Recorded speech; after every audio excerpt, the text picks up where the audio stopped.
Okay, everybody to speed. No, it's okay. I completely understand. It's yours.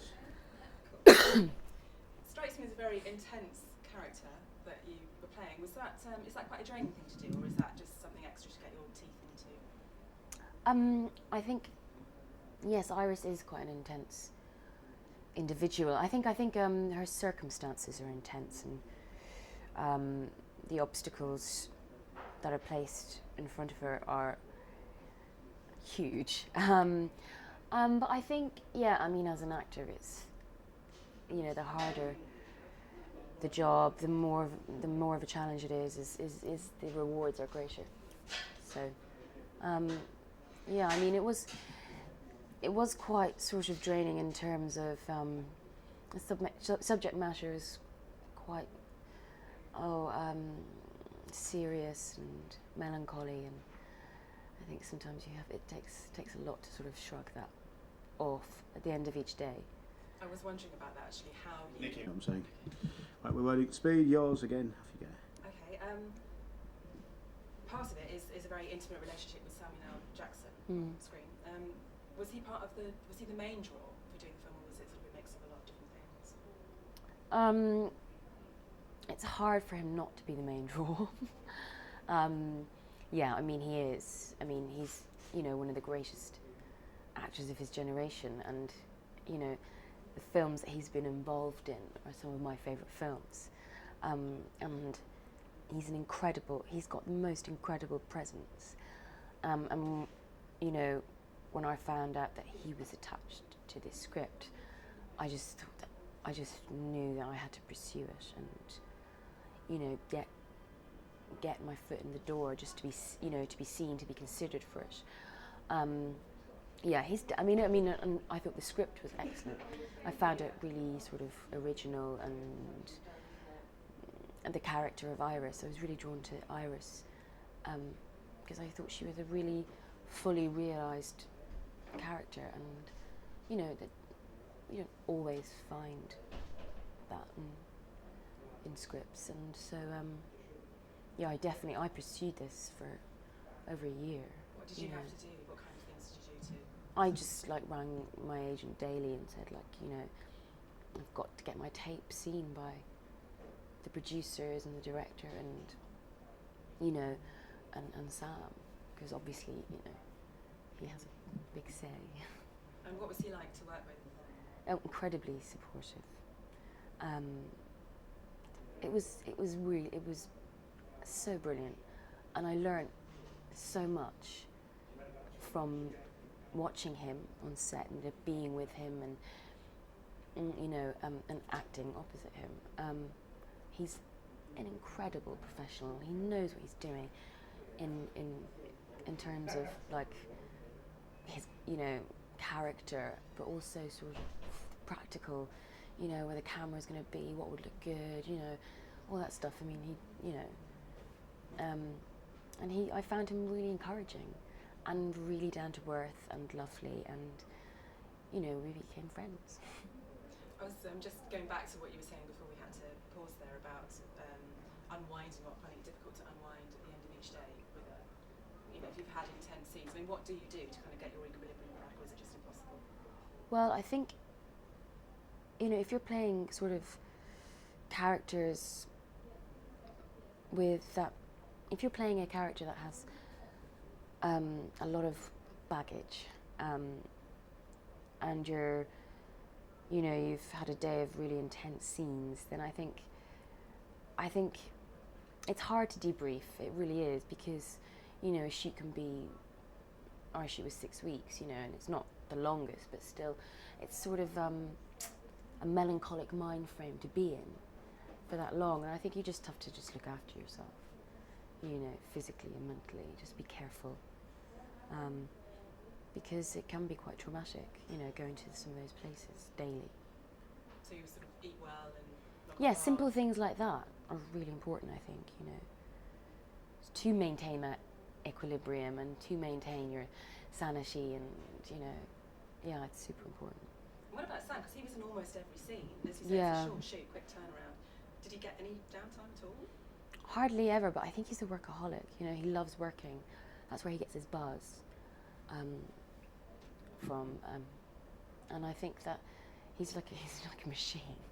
He's got a lot of energy, and it's it's a passion. And I think that kind of work ethic really sort of impressed me because I'm quite lazy. But he's definitely the most prepared actor I've ever worked with. He's super prepared, and you have to meet that, as well.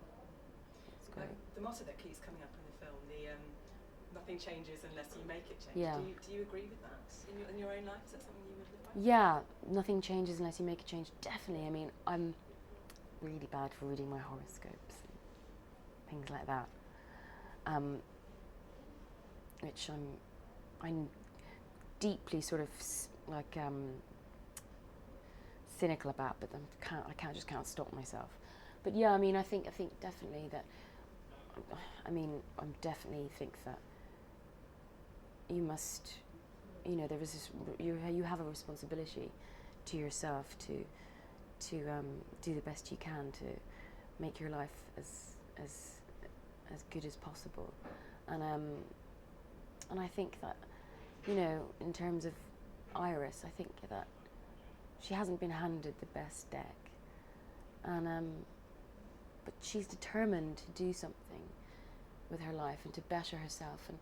And the appearance of Foley, Sam's character, is sort of serendipitous because he provides the catalyst to that betterment, in a really sort of beautiful way. I think it's like kismet that they find each other. These two lost souls, these orphans essentially, who are living on the edges of society, and they provide a sort of, I don't know, safe haven for each other, to just be. And I think that's really nice. Sort of, I think it's a beautiful romance. You mentioned your horoscopes there. Do you find they often come true?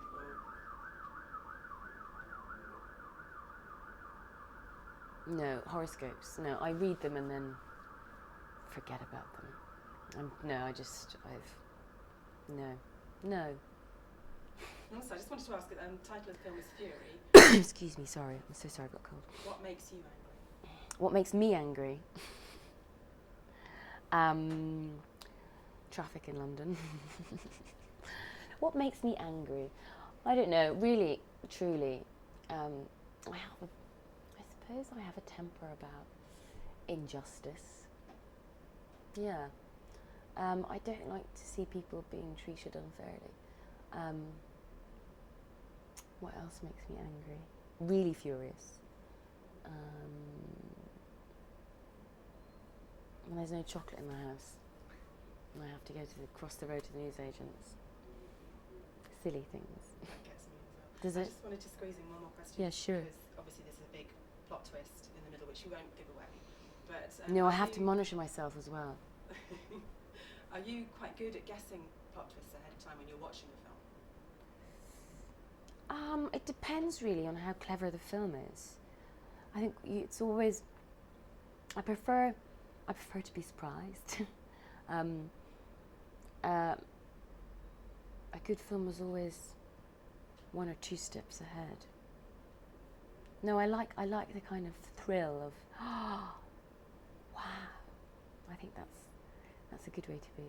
What was your reaction when you read this one in the script? Wow, that's so long ago now.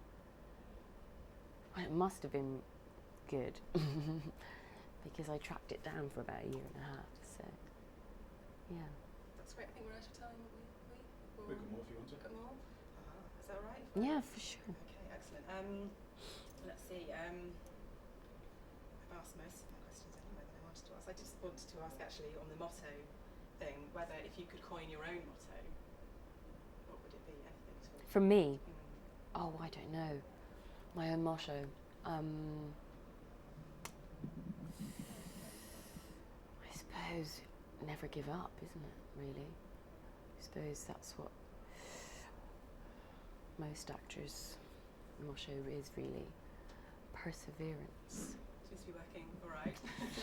I don't know, we'll see. That's great, thank you. Thank you very much. talk about? No, thank That's you. all right, Ent. Actually, yeah, is that okay if we get an ident for Entertainment Now? Yeah, what do you want me to do? If you say, hi, my name is Ruth Negga, you're watching Entertainment Now. Okay. Straight down the lens, please. Entertainment Now. Hi, my name's Ruth Negga. You're watching Entertainment Now. Wonderful.